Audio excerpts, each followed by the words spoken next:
Hello and welcome to Adventures in Music, Books and Film, Episode 1. My name is Chris Wade. I am a writer, musician and filmmaker. Modest in each area, of course. Modest results in each area. But this podcast is going to be about my adventures in these three fields and maybe extra things as well, things on the side.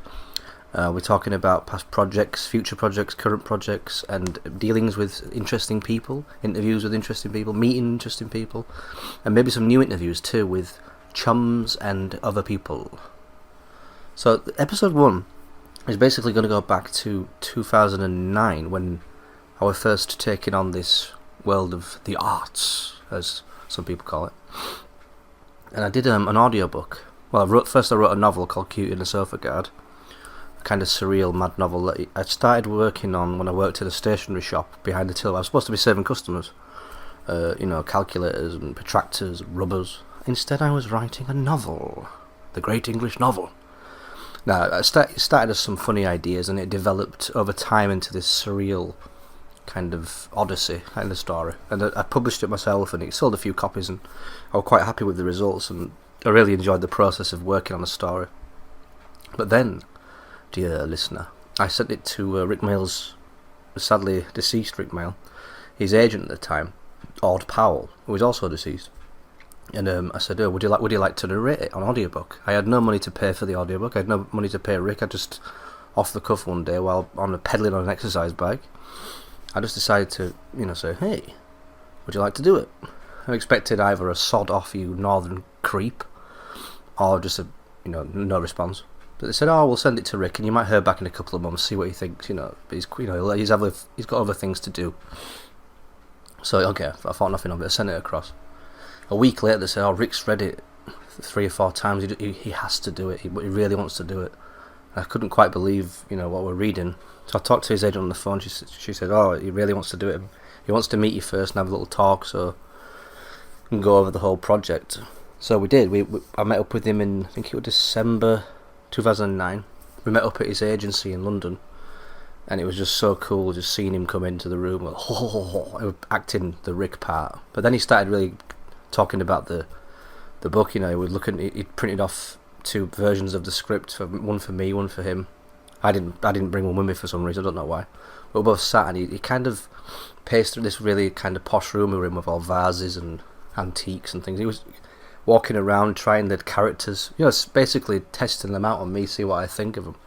So he'd do a little bit of a character called Alan Up Missing. He'd do him like Flashheart from Blackadder. Then he'd do a bit of the Wisdom Twins, but he did them like, they're 2 characters I made up called the Wisdom Twins, by the way, Rik's favourites. And he made them out to be, grown-up versions of Rik from young ones. I said, this is all great. So we wrote down all the ideas were good. And we went and we said, we'll meet you in February 2010 to do the actual recording. I remember before I was waiting for a taxi, and he said, here, you want a fag? He was smoking. I said, I don't smoke. And he says, why, you were queer. It was funny at the time.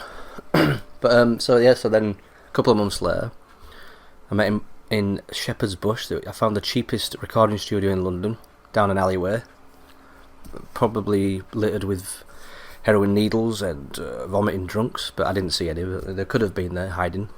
So we recorded this audiobook over 3 days. I was quite surprised at first when he saw the rather limited equipment we had, but he got into it, and I didn't pay him anything at all up front, and he bought dinners every day. He used to send somebody off to get bananas from Shepherd's Bush Market every day. Go get some bananas, come on. So we did it over 3 days. I wasn't well. I got a stomach bug. I had a prawn sandwich that disagreed with me, and things were coming out of me that I've never seen before or since, and I was delirious and shivering through the night. But somehow we finished it, and it was an amazing experience, and it's what set me on this, really, being able to do projects and think I can make things, I can create things, and I can release them, and some people like them. Some people actually go out of the way to buy them, which is an honour, and then some people probably don't like them, but hey, at the end of the day, you gotta try your best. So that's the thing that started everything off. So at the end of this episode, there's going to be some little clips of Rik when we were doing the audiobook Cutie and the Sofa Guard, which was just a great experience, and I think it's a perfect start to the series I'm going to do, which is basically just talking about stuff I've done. So here's some Rik delights for you, my listeners. Thank you for listening. Yep. Hello, listeners. This is Rik Mayall. I work for Chris Wade. He's a really cool guy because he wrote Cutie and the Sofa God, and it's the greatest book ever written. I'm saying that. So if you don't like it, you're an arse cunt. With VD. So there. Stick that up your twedge, but always use gloves. Oh, fuck, you're not recording, are you? You bastards. This is being recorded. This is being recorded by Lloyd Bastard, who's great. First of all, I got sent this book. Now listen, reader. The important thing is I'm being interviewed here by Chris Wade, who's the man who wrote Cutie and the Sofa God, and it just came out of the blue, this book, which just really suits my style. There's, first of all, I just read the book and I just thought, this is magnificent. Just magnificent. It's very funny, yes, but importantly it's also weird. There's an area that's touched here. There's an element of fear and confusion, and well, it's confusion but fascination. Now, that is that area between the feed line and the civilized style is where Chris Wade. I'm being interviewed by Chris Wade, but I'm going to talk about him as a writer now because I'm talking into a tape machine. I'm not talking to Chris. That is what, I don't know where Chris got his imagination from. It's very awkward talking to Chris about Chris, but I don't know where he got his fantastically creative imagination from. But it suits my style perfectly, so that it's not all, this is a very bad advert for the tapes, for the book, but it's not all ha-ha funny. Some of it's weird, but the fascination of the weird, and then occasionally it's funny. No, quite often it's funny. But it's that strange weirdness that I love, and it's so unlike anything else. Because I've always been a wildcat who likes to live on the edge.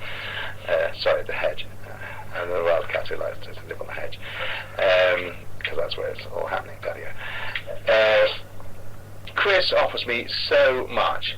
I'm not here to suck Chris's cock. That's why I'm able to speak clearly. But nevertheless, it's just the fact of the matter is that it was just a beautiful piece of writing that fascinated me and made me laugh. Chris Wade wrote me, I can't keep count of the characters, something like 24, 25 separate characters. I know what we were talking about. It was the Wisdom Twins are my absolute favourite. My absolute favourite. Let me declare with my hand on my knob here. Heart. With my heart on my knob. My hand on my heart. Hand on my heart. No, what's the point of that? Of course I'm telling the truth. The Wisdom Twins within the Cutie and the Sofa God are my absolute favourite characters. I did the book for a million other reasons, but there's something that just automatically comes out with the Wisdom Twins, where I'm thinking that you got Vic, you got Richie, the elements of Alan in the overprivilege, so that when I heard my performance, I was probably doing it on the day anyway, and I liked it then, but when I heard my performance back of the Wisdom Twins, I thought, there he is! That's who I want to be. And it's not merely a repeat of old Richie accents. It's not merely a repeat of old Vic. Yeah. They have facets of that in them, yes, but here you have, it's like having Little Richard doing his fourth single. It's like James Brown doing his third single. Yeah. It's like Lee Brillo doing She Does It Right. I'm going, okay, I've got it now. Now I know that's what being in your fucking 50s is about. And it's when it grabs your heart and it grabs your cock rather than it interests your intellect. Yeah. Yes, meaningless, utterly meaningless, aggressive. This I didn't. Interestingly, I was rather daunted when I read them. I thought, how am I going to play this? How am I going to play this? Did you like them straight away? Or did you? I saw them as rather daunting. And if I may, on this account, I think I was allowed to add one or two words to the script at that point. Yeah, a few C words. Yes, yes. And that's a fight cunt brother. That's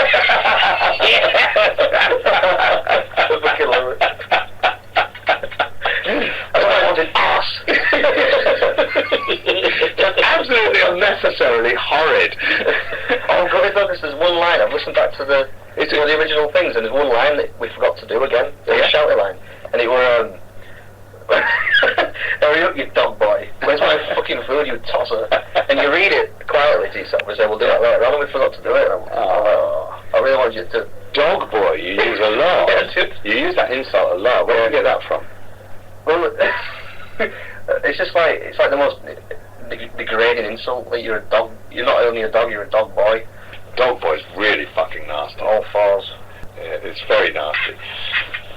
But thank you for letting me use the C word. There again, we talk on the shock value, the power value. You can't swear on television at all nowadays. So the way that they bleep the word bloody.